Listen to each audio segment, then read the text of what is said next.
Some of you will love the story. Some of the biggest technology companies on the planet are now making it their mission to crack down on robocalls. You know, those recorded phone calls from a telemarketing company or scam artist.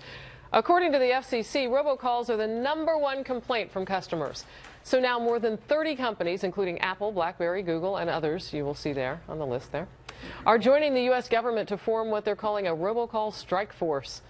They say they hope to come up with ways to block the unwanted phone calls, including a new caller ID tool.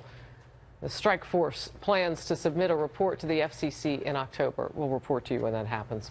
Hillary Clinton told the FBI former Secretary of State Colin Powell advised her how to use a private email system during her time leading the State Department. That's according to the New York Times newspaper.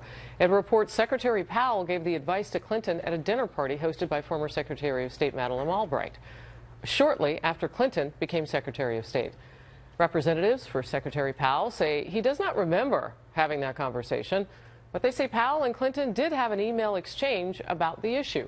His office released a statement to Fox News reading, in part, quote, "He did write former Secretary Clinton an email memo describing his use of personal AOL email account for unclassified messages and how it vastly improved communications within the State Department. At the time, there was no equivalent system within the department. He used a secure state computer on his desk to manage classified information." The New York Times reports the email exchange may be in the FBI's files from its investigation into Clinton's emails. The agency this week gave Congress a summary of its interview with her. Jennifer Griffin is live in Washington. So, Jennifer, some interesting details in all of this and a completely different take on at least an email and some conversation that may or may not have happened. Well, that's right, Harris. What's noticeable here and what's notable here is that when Colin Powell was Secretary of State, there was no unclassified email system. That is why he used his AOL account. That was not the case once Clinton became Secretary of State.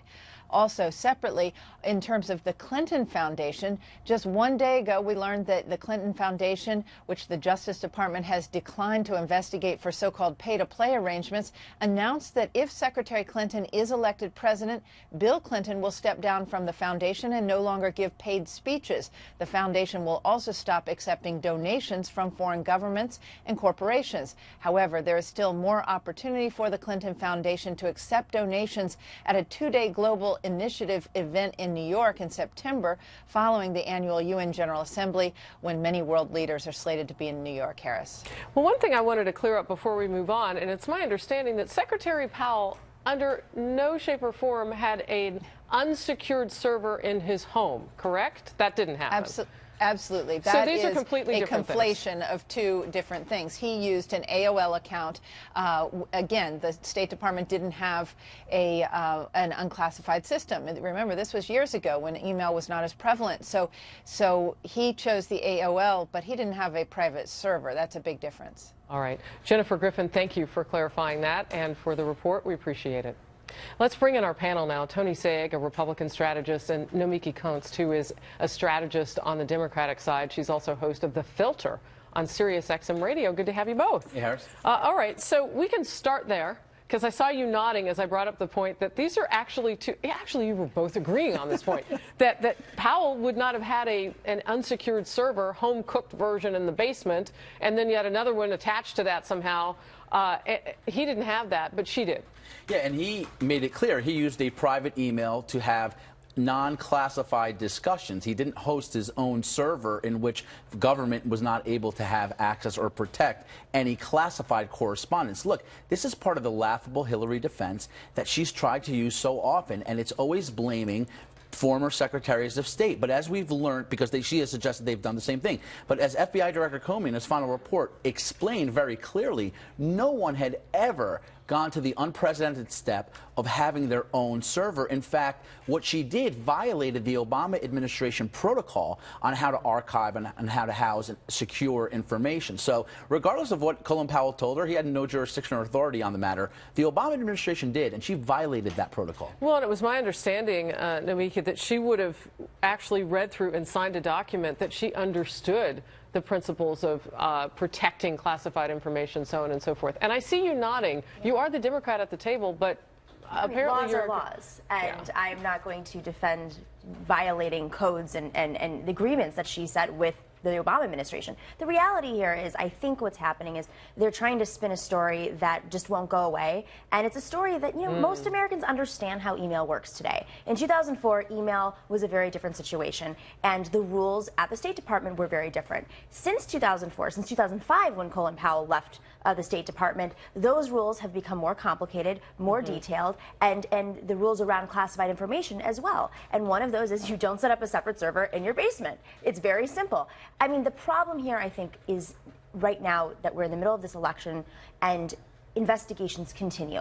You know, the U.S. Attorney Preet Bharara from New York just announced that he's going to be investigating, or he is investigating, the Clinton Foundation. So if these emails show any sort of conflicts of interest or pay-to-play situation, that's where the email story could get out of control. But right now, Democrats don't care, and independents don't seem to be caring about this email story. All right, you say the story just won't go away. We're approaching, you know, late August now. Why won't it go away? And I understand that there are these other investigations that keep popping up like weeds in the garden.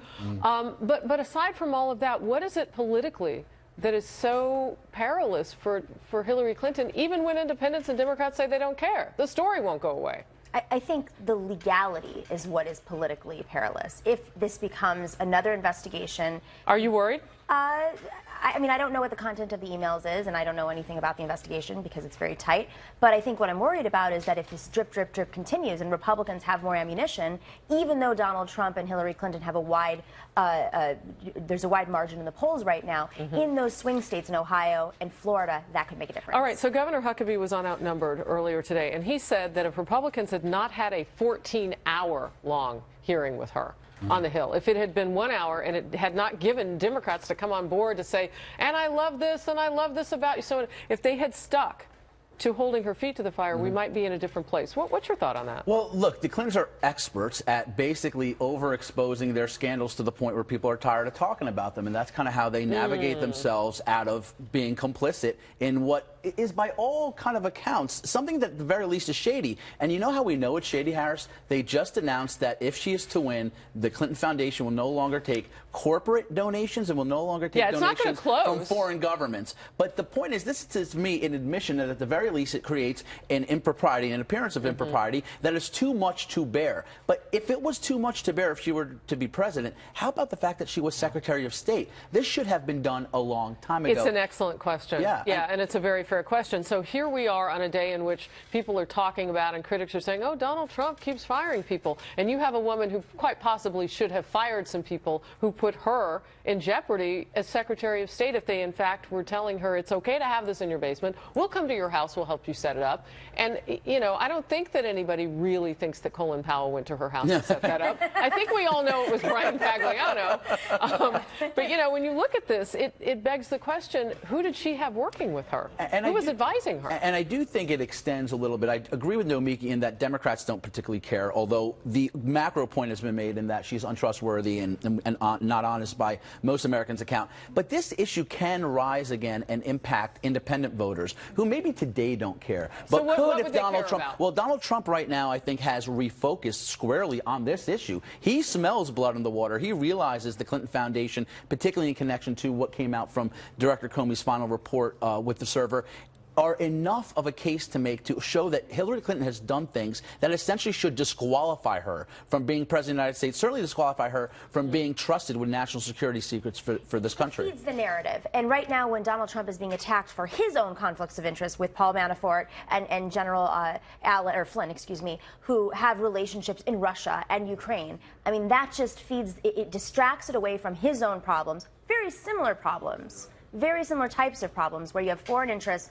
influencing our government, and he can feed into something which is a bigger beast that has a drip, drip, drip, and it's going to continue to come out. More stories are going to come out. You know, notwithstanding whatever is written about or has been written about with Paul Manafort and others, Donald Trump was never under investigation by the FBI. I mean, that seems to be something that only she can check that box. And this is not Donald Trump being influenced by foreign powers and foreign money. In the case of the Clintons, today it's Bill and Hillary Clinton.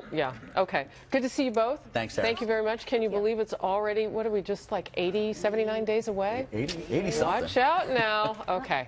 12-time Olympic medalist. Stick around for this. It's Chapter 2 on Ryan Lochte. He apologized today after police in Rio called his robbery story bogus, although he isn't exactly taking back all of his claims. Up next, the latest on the U.S. swimmer scandal. including why Lochte says he's sorry and what one of the men has to do before he can come home. It's a lot of money. Oh my goodness.